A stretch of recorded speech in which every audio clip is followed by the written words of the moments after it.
So हे guys, आज आम्ही चाललो आहोत बाहेर फिरायला, म्हणजेच जेवायला. तर आम्ही घरातून बाहेर निघालो कारण की आम्हाला रिक्षाने जायचं होतं.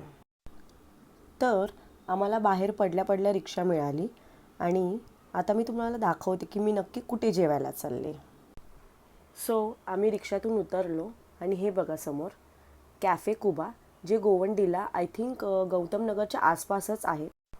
सो आम्ही कॅफेमध्ये एंट्री केलेली आहे. हा नॉन ए सी एरिया आहे, पण माझ्या औषिक ए सीत बसूचा होता म्हणून आम्ही ए सीत गेलो. सो आम्ही वरती आलो आणि हा बघा ए सी एरिया, जिथे माझी आऊस आणि बच्चा दोघाही बसली होती.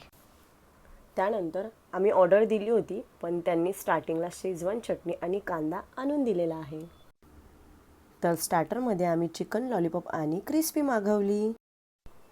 मग काय, मग मी चिकन क्रिस्पी आणि लॉलीपॉप खायला सुरुवात केली.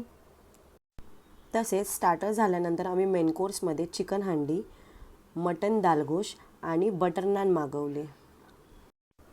आणि हो, मग बच्च्यासाठी एक दाल खिचडी मागवली. तर मटन दालगोश बघून माझ्या तोंडाला तर पाणी सुटले, म्हणून मी कोणाकडे लक्ष न देता खायला सुरुवात केली. आणि तुम्ही बघू शकता ते किती गरम होतं. तसेच पोट तर खूप गच्च भरलं होतं, पण सगळे म्हणत होते कुछ मीठा हो जाए, म्हणून सगळ्यांसाठी रबडी मागवली. सो आम्ही खाऊन पिऊन आम्ही आमच्या घरी निघालो. Okay, bye guys, good night.